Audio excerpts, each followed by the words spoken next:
The call came on an evening when the sky over Ashton Harbor was soaked in bruised shades of violet and gray.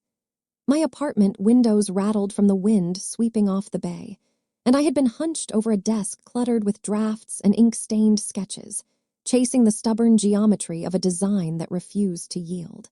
I thought the ringing phone might have been a client or maybe my sister, someone ordinary. But when I pressed the receiver to my ear, what came through wasn't ordinary at all. "You are no longer my daughter." That was it. 6 words, cool and precise, like a surgeon's scalpel slicing through a cord I hadn't even realized could be severed. The voice belonged to my father, though stripped of all the warmth I once begged from it as a child. Before I could gather air enough to speak, the line went dead.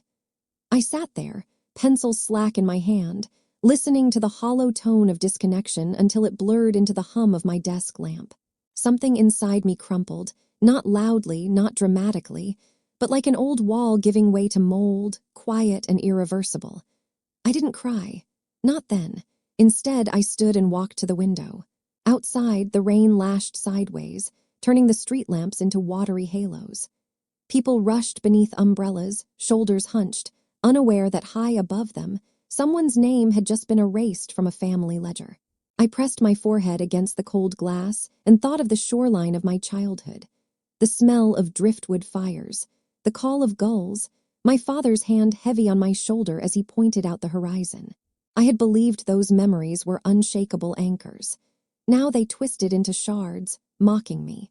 For years, I had fought to build a life in Ashton with nothing but my stubborn will and endless nights at the drafting table.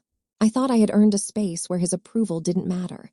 But in a single phone call, he reminded me that legacy isn't something you earn. It's something others can snatch away. And worse, there was a cold deliberation in his tone, as if this decision had been written, notarized, rehearsed long before he spoke it aloud. The next morning, still numb, I found myself outside the office of Mr. Ellery, my father's attorney. The building reeked faintly of cedar polish and the must of paper that had outlived its authors. Ellery's face looked like it had been carved from stone, left too long in the rain, creases deep, mouth weary. He slid a leather folder across the desk, eyes flicking anywhere but at me. "Your father has signed over all holdings, the inn, the coastal properties, the accounts to his wife, Marlene, and her children," he recited. His voice might as well have been a funeral bell tolling. "Your portion is $1. The clause was even crueler. If I contested, that solitary dollar would vanish too. I gripped the armrest of the chair until my knuckles burned, waiting for something, rage, disbelief, laughter. But instead I only felt hollow, like someone had scooped me out with a dull spoon. Ellery's pen slipped and clattered on the desk, startling both of us. When he finally dared to look at me, what I saw in his eyes wasn't pity. It was fear. He hesitated before admitting something that jolted me upright. "There used to be another document, one your mother left in my keeping, with instructions it should be given to you when you were grown." His hands trembled as he spoke. "It disappeared shortly after her funeral." The room went silent except for the whir of the ceiling fan. My chest tightened. If that was true, then someone had buried not only my inheritance but my mother's voice itself. Ellery fumbled in his drawer and drew out a small brass key taped to a card. It glinted beneath the office lamp as if lit from within. "First Ashton Bank," he said quietly. "Your mother wanted you to have this." I closed my hand around it, and for the first time since the call, something stirred inside me, fear, yes, but also defiance. Outside, faint across the bay, a ship's horn blew, and I thought of her. My mother. The way she used to tuck loose strands of hair behind my ear, telling me not to let anyone else narrate my life for me. That night, I drove south along the coastal highway, rain slashing across the windshield, the brass key heavy in my pocket. Each mile closer to the old inn where I had spent summers stacking linens beside her felt like a mile deeper into both memory and betrayal. And as the road curved around cliffs where the sea hurled itself against the rocks, I realized this wasn't only about an inheritance. This was about resurrection, dragging into daylight whatever truth my father and Marlene had conspired to keep buried. The inn looked like a stranger wearing a mask of something I once loved. The shingles had been repainted, the old carved sign replaced with block letters spelling out the Marlene house. My mother's laughter, which once rang through those halls, seemed to have been scrubbed away like smoke stains on a ceiling. I stood across the street with rain dripping from my hood, a fist locked around that brass key, trying not to collapse under the weight of memory. People in town recognized me, some pausing long enough to tilt their heads as if debating whether to greet me or keep walking. When I ducked into the corner store for coffee, I met Mrs. Latham, an old neighbor. She leaned heavily on her cane, her sharp eyes scanning me up and down before she whispered that she remembered signing papers for my mother years ago. She was meticulous, dear. Every line, every initial was for your protection. Her voice cracked, and I caught the hint of guilt, as though she feared she had failed me somehow.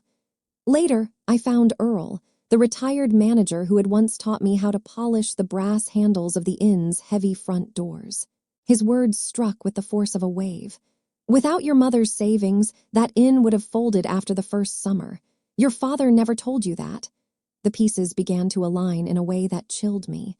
This wasn't only neglect. It was erasure, a deliberate attempt to sweep her from the narrative of our lives, as if her existence had been an inconvenience. Driven by both dread and determination, I sank into the dusty archives of the county records office. The fluorescent lights hummed above me as I leafed through brittle deeds, notary stamps, and legal transfers. At first, the documents seemed legitimate, but soon the inconsistencies revealed themselves. Dates didn't match. Signatures wobbled in ways that weren't my father's style. And there, stamped boldly, was the seal of a county not even neighboring ours, an impossible irregularity. Fraud, it screamed from the page. When I finally went to the bank, my heart hammered so hard I thought the teller could hear it through the bulletproof glass. I asked about transactions linked to my mother's name. The clerk hesitated, then lowered his voice to confide that Marlene had been withdrawing funds from that very account for years. Every withdrawal coincided with expansions of the inn, every luxury my father flaunted. My mother's name had become a ghost signature on a ledger of theft. I left the bank shaking, drenched not by rain this time, but by betrayal so thick it clung to my bones. That Sunday evening, I confronted them. My father, Marlene, her 3 children. They sat around the dining table, silverware glinting under the chandelier, laughter thick as gravy. I didn't sit down. Instead, I placed my phone in the center of the table, the recording light glowing red like an ember about to catch. I know about the will, I said. My voice didn't waver, though my knees did. I know the inn and the cabin were never yours to give away. The air in the room cracked. My father's face flushed, and his hand slammed the table so hard the wine glasses rattled. You walked away, he roared. Don't come crawling back demanding scraps now. Marlene reached across with a smile as thin as ice, her bracelets jingling like chains. Let's not create a scene in front of the children, she purred. But the children were already staring, caught in the web of a truth they weren't meant to hear. One of her sons blurted out the fatal mistake. Mom said to sign it quick so the cabin wouldn't slip through. His siblings froze, wide-eyed, as though the words had leapt unbidden from his throat. I leaned forward, my voice ablade. And what about the bank box? My father's eyes darted, his jaw clenching. He looked away. And just like that, the golden dining room turned into a courtroom. They had damned themselves with their silence. The next morning, I walked into First Ashton Bank with the brass key burning in my pocket. The vault smelled metallic, colder than the sea cliffs at midnight. A clerk placed a narrow box on the table and left me alone. My hand shook as I slid the key in, the lock clicking open like a breath finally released. Inside was an envelope yellowed with age. On the front, in my mother's looping handwriting, for Clara when she's ready. I broke the seal with trembling fingers. Her voice poured from the page, fierce, protective, defiant.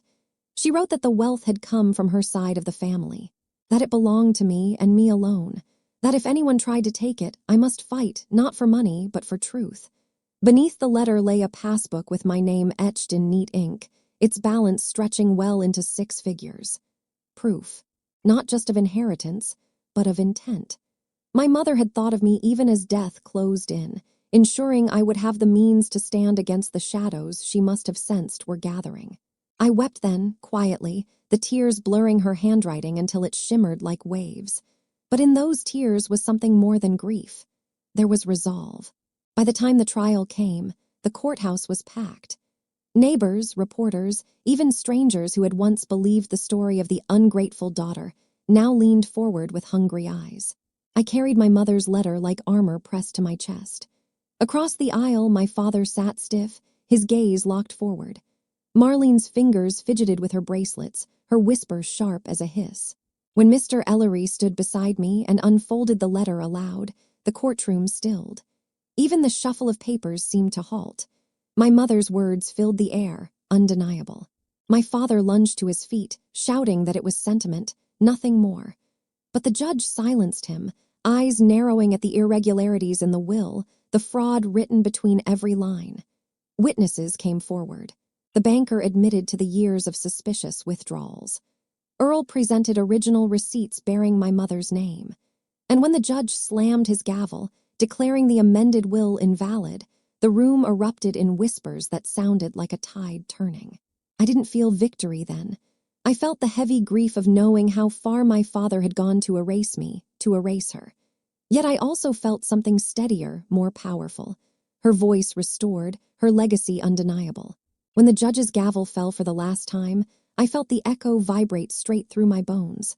The amended will was gone, struck down as though it had never existed. The inn, the cabin by the lake, the accounts all restored. And yet, instead of triumph, what swept through me was a bone-deep weariness. The courtroom emptied, reporters scribbled, neighbors whispered, but I remained still, clutching the folder as though letting it go would scatter my mother's words back into silence. Stepping out into the salty wind of Ashton Harbor, I realized the battle had shifted. It wasn't just about winning property or proving fraud. It was about reclaiming a narrative that had been hijacked. For too many years, the townsfolk had known me only as the estranged daughter, the one cast adrift. Now their eyes carried something different, respect, maybe even regret.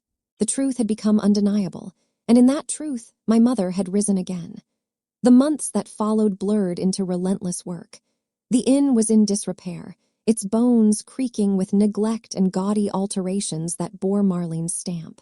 I scrubbed floors until my knees ached, supervised crews who replaced warped beams, and chose linens with the same care my mother had once taught me. Every nail hammered, every wall painted, felt like stitching together a wound. At last, a polished wooden sign was fixed above the entrance, the Margaret Inn. Her name gleamed in the sunlight, refusing to be erased again. Inside the reception, I placed a framed photograph of her, the smile she always wore when she greeted guests, equal parts warmth and quiet authority. Travelers came and went, their laughter filling the hallways that had once held only silence. And with each guest checking in, I felt her presence more vividly, as though she lingered in the corners, pleased that her work lived on. But I knew legacy wasn't just about wood and paint. So I created the Margaret Fund, a scholarship for students of architecture who dreamed of designing with honesty, with the same integrity she had carried through every decision. Watching young applicants walk into my office with rolled-up sketches and trembling hands reminded me of my own beginnings. In them, I saw futures my mother would have fought to protect. One afternoon, while the tide rolled in heavy and the gulls circled lazily above the dunes, I spotted a figure walking slowly up the path. My father. Time had bent him, carved lines into his face deeper than any courtroom could. His cap hung crushed in his hands, his back hunched as though under a weight he could no longer carry. He sat beside me on the porch without a word. The silence stretched, filled only by the sound of waves pounding the shore. I poured him a cup of coffee and slid it across the table. He nodded, his eyes fixed on the horizon. We didn't speak of forgiveness, or the trial, or the years of betrayal that still lay jagged between us. The silence wasn't reconciliation, but it wasn't war either. It was something in between, two people bound by blood, estranged by choices, sitting side by side because neither of us knew how to bridge the gulf. And in that moment, I realized something important. The true victory wasn't in forcing his apology, nor in receiving a confession that might never come. It was in the sign above the inn door, in the scholarship fund already shaping futures, in the undeniable truth that my mother's voice had been restored. Some wounds never heal, but truth, once spoken, cannot be buried again. So I let the waves speak for us. I let the wind off the ocean carry her story forward, to guests who would never know the courtroom battles, to students who would never meet her, but who would nonetheless live in the house her sacrifice built. That was enough. That was the real inheritance. Not money, not land, but the certainty that love, once anchored in truth, can outlast even the cruelest erasures.